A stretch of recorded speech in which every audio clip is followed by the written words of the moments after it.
Welcome to The Leaders Who Care, a podcast powered by Dynamis Group. We are here to give the stage and support to those committed to create a positive and lasting impact, way beyond the profits and margins, the leaders of the world who care for others and serve a bigger purpose. Join us on the journey of creating a better, more caring world. And now to your host, Marian Timelkov.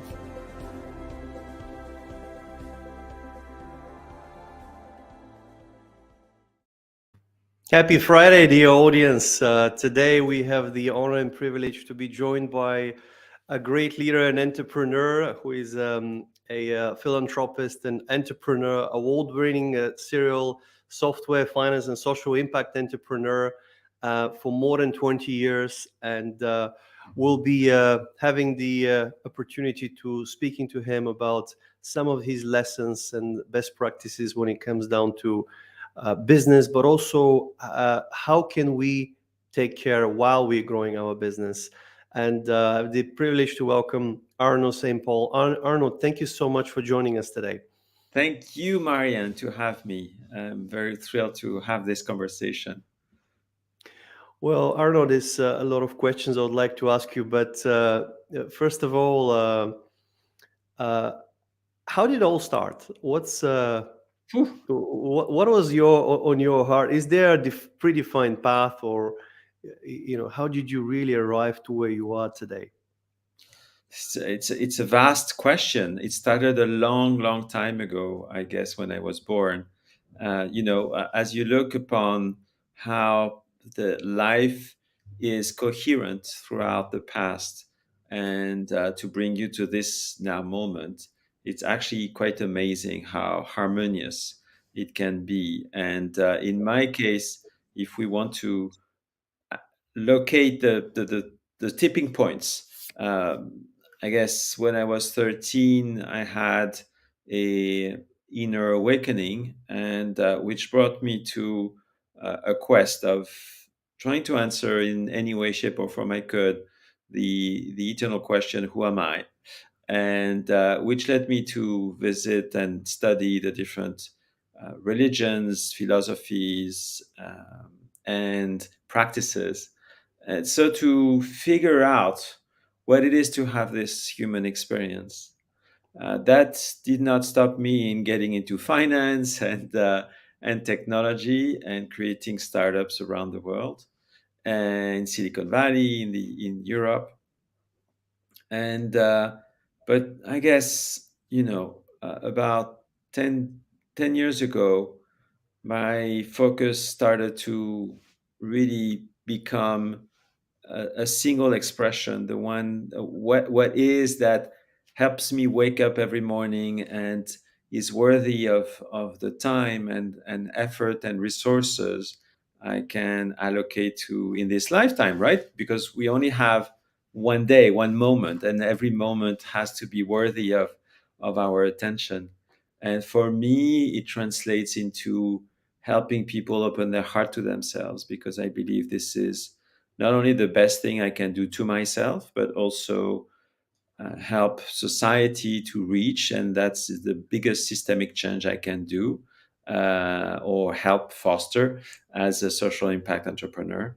And if I can enable that at scale, we have a society that will be absolutely amazing. So I'm on that little journey of helping 1 billion hearts to open to themselves, and in a very pragmatic way, and because it's all seated within our life, everyday's life. And so obviously I resonate very much with your title, The Leaders Who Care, because it's all about that. Arnaud, thank you so much. It is very impressive and really unusual to have awakening at the age of 13 actually, not even 13, yeah. 30. You're 30, you're a teenager, you're just starting out. And uh, how did it feel? What is it? Was it just a lot of questions came along, or what? I What mean, triggered it, I put it as an awakening in the sense that, when you're a child, everything that is in your reality, the family's belief systems, or the schools, the friends, and so on, are how would I put it? They are the truth, right? Yeah. And so at 13, I started to decide that whatever truth was offered to me, and it was more of a spiritual matter. It was related to Hmm. my relationship with God in this case. And the truth that I felt inside was more superseded whatever was offered by the outside, or where it was Absolutely. codified in a certain way. And so that then started to that space within started to blossom more and help me to start to fill the gaps. Where what is that? What is to have that human experience? How does that work? And that's why in the past 30 years I've been fortunate enough to come up with some little charts that will help me to explain to myself in a very simple way what it is to have that human experience, and how does that work, that heart, that mind, that I, how all that is creating this moment. I'm impressed that you started with the most important thing, which is the spiritual understanding. That is first, indeed. Of If you want to be prosperous in life, there's certain principles that you need to follow, and they're often found in spirituality. Well, often they are found there. It's a and You were exploring a lot of the different philosophies, religions. That's very wise. That's like really enlightening of having that knowledge and. Um, After doing all this exploration and quest, what are the things that you found for yourself, What the things that I found, what, sorry? for the spiritual matters, for what resonated most with all these different philosophies, with religion, with faith, with spirituality? Which one would you say? Or, I mean, Yeah, well, because you explored many, and I'm sure yeah, I mean, you fit different, let's say, important anchors or wise laws that you followed throughout your life. I guess the the method that I created, the heartful method, which is to help me and leaders to lead through their heart. Taoism, Buddhism, but also from the Kabbalah and from the Bible and from different practices. In the end, it's very much connected to the common sense also, and Tell us more because about the heartful method. I'm really interested and to hear that, and how could leaders really use that on their day to day? so that's what I was heading towards, in the sense that the inspiration that you were asking me about is actually life, because and that's the very core pillar of the method that I offer, which is that life is always the most amazing master and carer. To get back to the title of this episode, life is always bringing us with so many gifts in every single moment, whether they are gifts that we don't qualify as such because it's hard and blah blah blah, but even the hardest gift is a gift in its own. And so the pillar of the heartful method is to learn how to listen to life, which is talking to us, and how can I understand what it says, and can I let go of the constraints that are active in this moment, so that I can explore more of myself, in a nutshell. And Excellent. so in 90 days, in that method, I help leaders, or individuals for that matter, to really completely shift their understanding and their relationship with their reality, and learn these tools so that they can practice it in their day-to-day life, in their professional life, in their personal life. Everything is the same thing.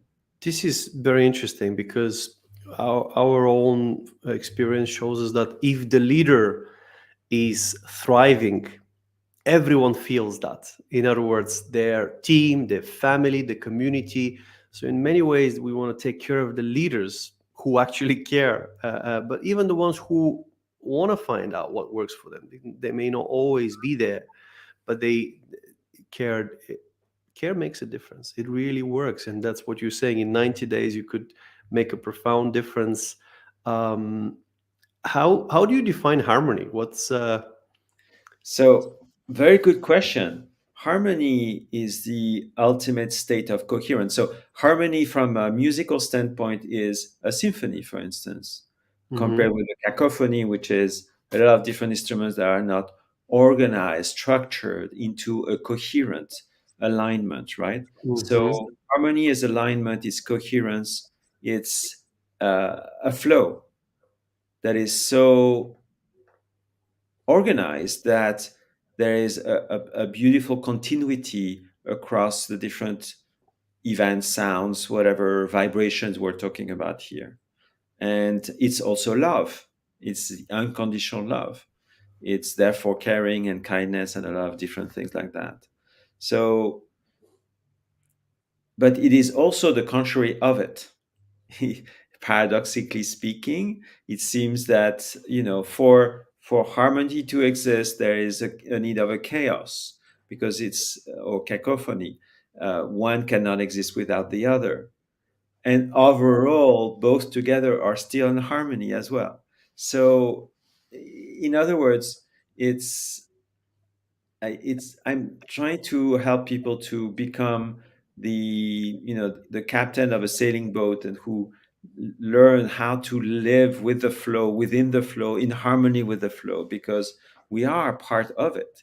And what if we can be carried and brought about with ease and grace and inner peace to whichever vision we hold dear. And that's the gift we all have if we choose to. Arno, this is really, thank you so much for sharing this. This really sounds very much needed in these days, especially when there's so much uncertainty. We have obviously crisis on our door. There's wars out there, and people, of course, uh, in the last 50, 60 years have not had such a major disruptances coming together. And even in good times, they may have not had that peace. Never mind now. So the question is, you're on a quest of understanding yourself, and this is a big mission, I guess. There was someone said to me, if you can conquer yourself, you can conquer anything in the world. Do you think you've got to that point where you fully understand yourself? Yes and no. Uh, yes, I have a grasp of the fundamental structure upon which this experience happens, this experience of mine. No, because there is so much to be discovered yet. As you go along understanding yourself, you discover there is a lot more, many more facets. So it is simple on one side, it is infinitely potentials to be discovered on the other. So, in other words, it's kind of being in that finding and getting closer and closer to this singularity point where, as it is both infinite and void, you're just here now, and that's it. It's an evolving mission by the sounds of it. Yes, it's a flow. You are constantly discovering new aspect of yourself. Life is bringing them to me and helps me to understand, oh, this is happening that way. You should look at it this other angle. Say, oh, okay, why not? And then you open a new door and there is a lot of different gifts waiting for you on the other side in the day-to-day life. I'm not talking about just spiritual gifts. And and then you explore another facet of you, and then another facet, and then another facet. And it's really, again, that idea of the sailing boat that is navigating and exploring and seeing where does everything leads. And as I do that, I just continue growing and blossoming further and further. What And for, gives you fulfillment, Arno? I guess if there is one singularity, one single event we can uh, uh, um, isolate, it's seeing a heart opening to itself. Yesterday, I was finishing a 90-day cycle with a CEO, and so we have weekly sessions of an hour, and he took 45 minutes to talk on his own about all the different aspects that he has seen transmuting in his life throughout these 90 days we've worked together. And seeing that is absolutely amazing. This is really highly valuable, and I can tell you, especially, I feel a lot for leaders because they have a lot of pressure, especially the the ones that are running a big organizations or CEOs and or major departments where a lot of people depend on them. It's not easy because you have to take care of a lot of people on one end, you have to take care of profits, you have to take care of the shareholders, you have to take care of taxes. Everybody wants more. Yeah. So the question here, of course, is coming from the inner peace, coming from the heart. It's not easy to be successful, and success can even kill you. And in some points, if you don't know how to manage, and when many things happen, how do you help those leaders that need help? That Well, really, you know, uh, this pressure you mentioned, the fact that the stress that entails that, this idea of I can be killed by this rhythm, it's all happening in the mind. And Mhm. the core, the very important gift one can give to oneself is to start opening himself to his own heart, because that's where all this pressure transforms into opportunity of growing. Mhm. And personally and the business, it's to give you an example. I was working with a CEO, and they were struggling getting a 8-figure contract to be signed, Yep. the very first one. And he could not find a way. It had been several weeks that it was not working out. And we saw that that week the main issue was that his company, he was not letting his company grow, because the company is the feminine aspect of oneself, from a CEO founder standpoint. And he was fearing allowing the feminine to grow because it feels like chaos, and how can I control it, and so on. So we let go of that idea, right, of that belief. The very next week, they were signing a 9-figure contract. And Wow.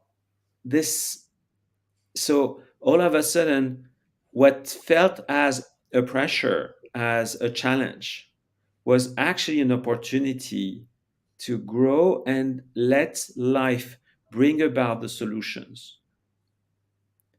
And so that's the kind of thing we're talking about here. It's any challenge is an actual opportunity for me to let go of something that I was identified to, and that is not needed anymore. And so all of a sudden, it is at first no, but it starts to get easier and easier to go through the day to day, because we go from a place of feeling that life is a challenge to this idea that life is more pronoia, which is uh, coming to help and support me. And it So works for leaders too. I'm sure it's really this principle. Well, thank you for sharing this in very interesting insights. How very quickly you could see that transformation in that is translated into business. And it's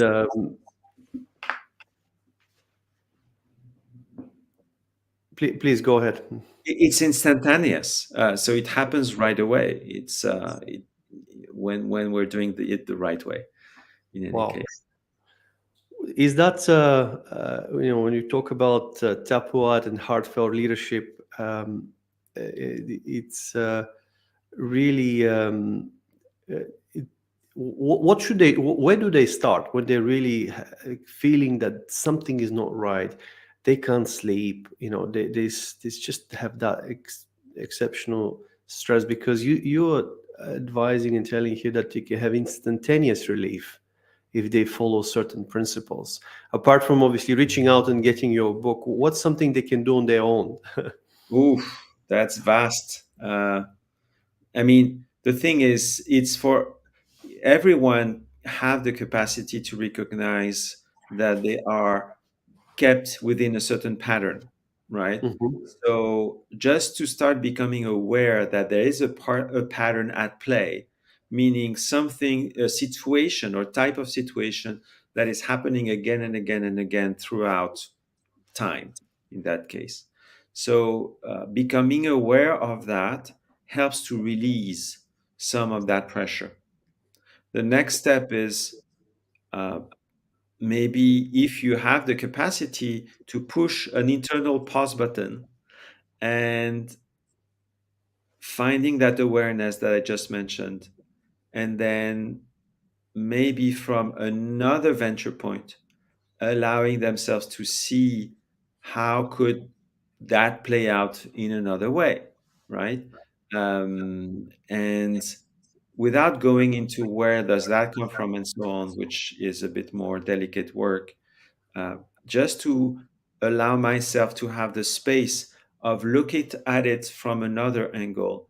And so, therefore, I'm not in a reacting mode, but I have the capacity and the choice to act upon it, right, instead of Mhm. reacting. That is already a tremendous step for yourself and for the situation that you are serving. And once you do that action, release it. What I mean by that is it is not anymore about looking at what is the end result of that action. It is about going back to the moment as authentically as possible to myself. And which is another moment, right? We've passed the situation and continuing being the best version of myself in that moment. I have one of my CEOs now that was sending me a testimonial saying, because we went through this idea of how am I being the best version of myself now in this moment, right? Yeah.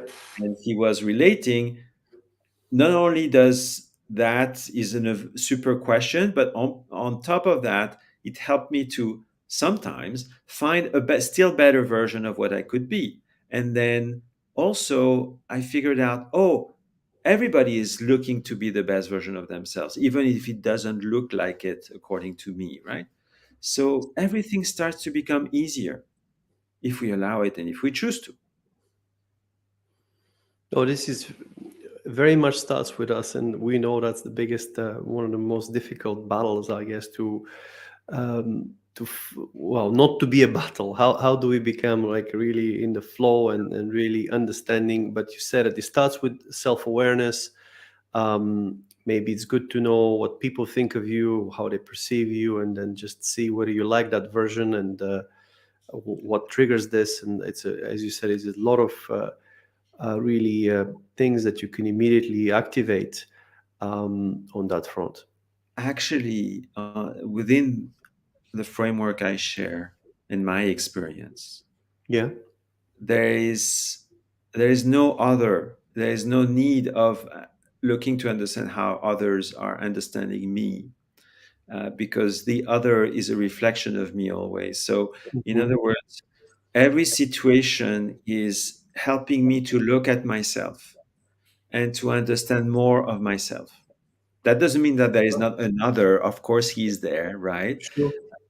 But the So within the week that has gone through in your life, several events were special, or you could look at them and say, oh, this happened and that happened. You remember them. And by understanding the coherence between them, we can decipher what is the actual belief system that is active that we can release right away.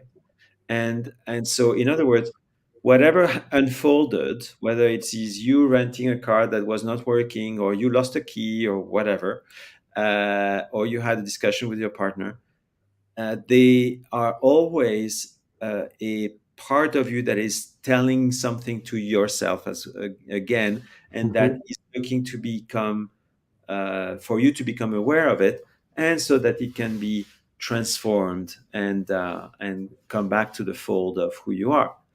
And that's the beauty of the method itself, because it's we're only working with life, connecting with life, talking with life, and releasing within the scope of our life, so that life becomes easier and have more inner peace. Can too much compassion or care is a little bit a bad thing?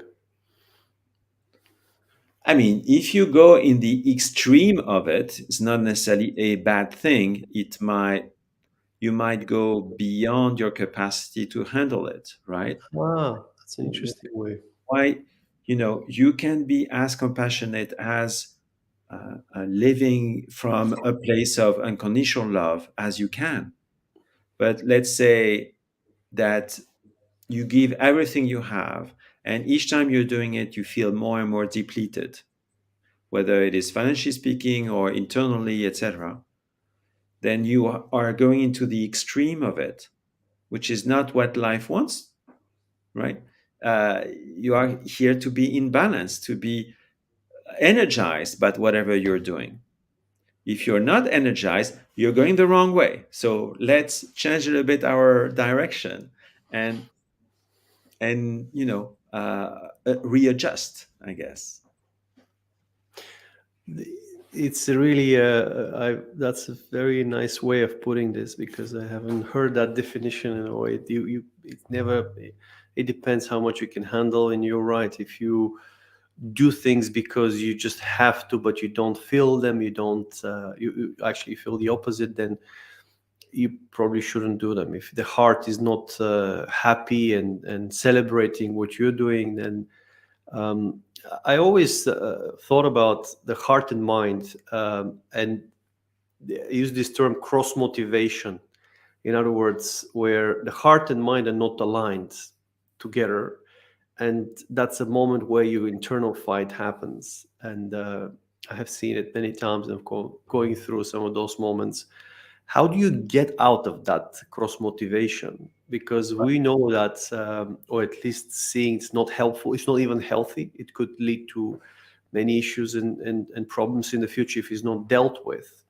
Um, ap- Apart from inviting the heart and mind over a cup of coffee to sort them out, what's your advice in when you're in a situation of cross motivation, how to go back to the balance and a way that you unite? So it's funny because I don't know if you know, but the electromagnetic field of the heart is 5,000 times more powerful than the brain's.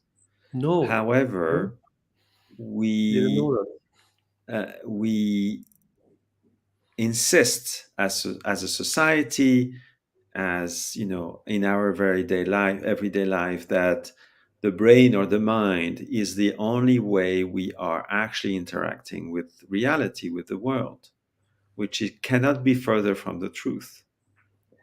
And so this heart of ours, if we look at it from a physical standpoint and also from a vibrational standpoint, is giving the rhythm of our whole being. From that rhythm comes our breath. From that rhythm comes our emotions, our thoughts, etc., etc.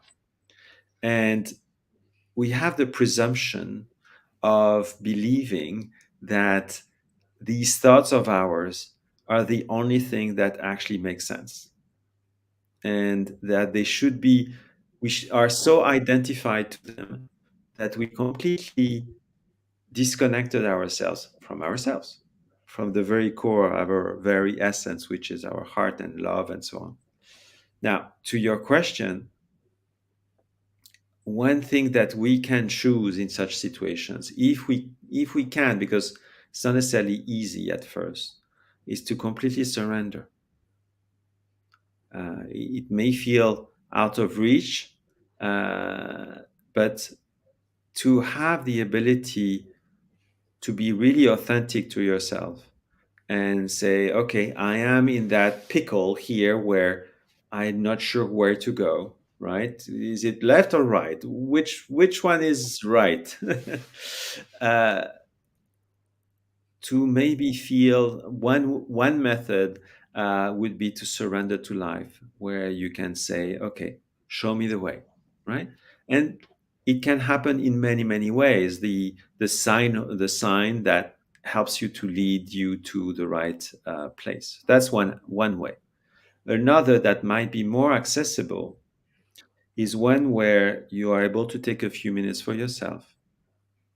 You close your eyes and then you visualize a path with two paths, Mhm. and one is plan A, the other is plan B, and you feel which one is actually feels lighter or has more light or than the other, and then you go that path. And so whichever it is, A or B, you act upon it and you do what you need to do.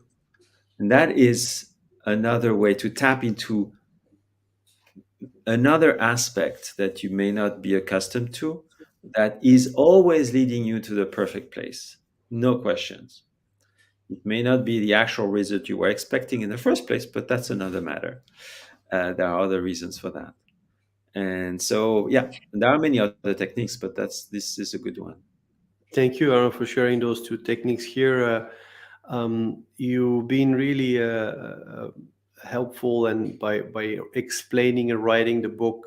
A new book is also obviously coming out, and tell us more about what to look for. And Yeah. So I wrote that book, I is Born. It's a, a collection of 66 poems. So why poems? Because I'm not here to teach, I'm here to share experiences Mhm. and to guide people towards themselves and towards their success, but from a different angle, which again still converts into actual pragmatic, financial success also, but with a different path. And that book states that one will live in a world of vibration. And so if we accept that, which is proven scientifically speaking, etc., then everything changes and our view of reality changes. And so what if I that we're talking about so often every day is on a journey towards its self, and that I is exploring itself through words like wisdom, trust, um, a presence, remembering, etc. And so each poem are there to illustrate from the point of view of I, or the point of view of self, what it means to have trust, for instance, or what is new, etc. And the other section of the book is about the journey from I to self, and how I unites with its own heart, with its own self, and that dance between one and the other. So, giving us the opportunity to experience, or giving to the reader the experience of what it feels like to live trust. That's one aspect, or live in presence, or have that dance between the heart and the mind in this case, or the ego. And so it's an amazing tool I'm using in my work, having the people who work with me go through the book, and in some situations apply this or that and help them grow faster, basically. Oh, that's fascinating and very inspired by the new book. I certainly will be very interested and will be looking into it and reading some of those poems. That's a great way to share. And if people want to reach out to you, what is the best way to do so?